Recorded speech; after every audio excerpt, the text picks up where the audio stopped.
about that ref score, your interpretation of it?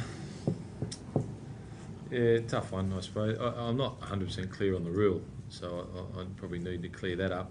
But you would hope that there's a rule of common sense in the book somewhere. Did it cost you the game?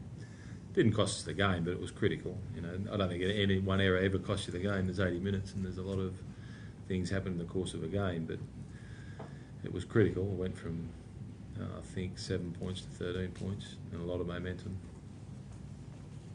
There's no doubt that the ref was between the ball and Zillman had eyes on the ball and was going to swallow it.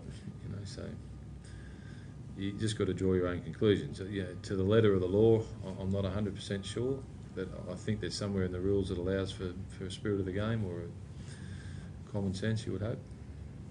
Is it disappointing we're only one round in and talking about refs again? Yeah, like we addressed that, but we didn't. You know, we're not blaming that. You know, I thought they were there to be got, and I thought, you know, we had opportunities to get them. I thought we competed with them physically. I thought I think you'll find we won most of the statistics in the game.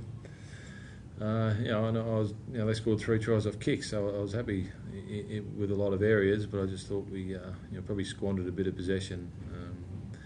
A couple of other critical decisions too that, you know, just big momentum swingers. You know, I think we belted them up that end there. We got penalised on the 5th tackle. There's a couple of little ones like that, you know, that you stick in your mind. Was one an incorrect play the ball? Was one negation?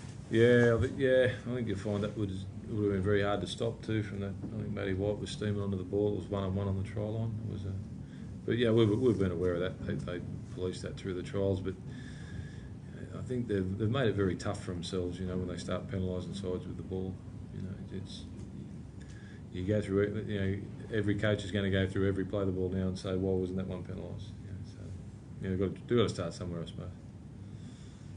Like you're able to compete with them physically, is that a good sign, given you had a lot of your experience forwards out? Yeah, I do.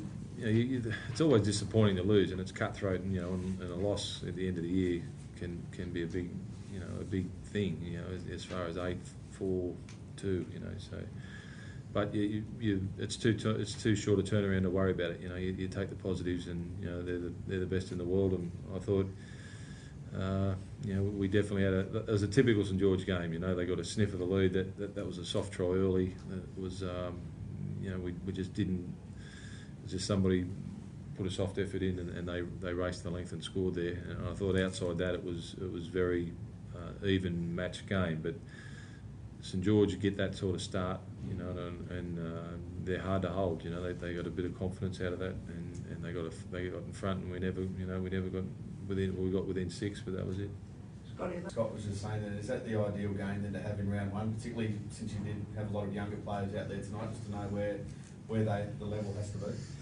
Yeah, it was always it's a tough ask, you know, playing them. But I think they probably had a perfect preparation for a first competition game, because that trials you can sort of trial form's a bit iffy. You're not sure how serious some sides take it, but they had 2 big games. You know, they had Charity Shield and they had the World Cup final, so they came in pretty hardened. So yeah, you know, physically, and you know, I didn't see nothing to not make me confident that you know, we're going to be up there and competing with the best. Were you happy enough with Luke's performance tonight, Luke? I did, yeah. I thought he showed in the second half especially some broken field stuff where, you know, he's going to be a good player. You know, he's finding his way, and he's a quiet kid, and he's a country boy, but as soon as the quicker he gets comfortable within the side, he's going to offer a lot. Will it take a while for some of the other guys inside the forwards to get used to having him constantly on their shoulders? I noticed him a lot tonight, just hanging around to play the ball in the middle of the ruck as soon as someone was there, but he often wasn't used. Just a confidence thing, mate. You know, he's a quiet boy, and he's getting better and better. But yeah, no, he hangs around the ruck there for a reason. You know, if there's something on, he'll go. And I thought in the second half he cut him. He went through the middle there a few times. The Presto experiment. Yeah, real happy. You know, I thought when he came on, we looked very dangerous around the middle of the field. Defensively, we've got to be careful we don't overuse him. You know, he's not the biggest fellow in the world, and he puts his body on the line. So, but I thought the time he was out there, he was very sharp. Eddie? Thanks, boys. No, nothing? No, mate, no, it's good. Coming. Enjoy that.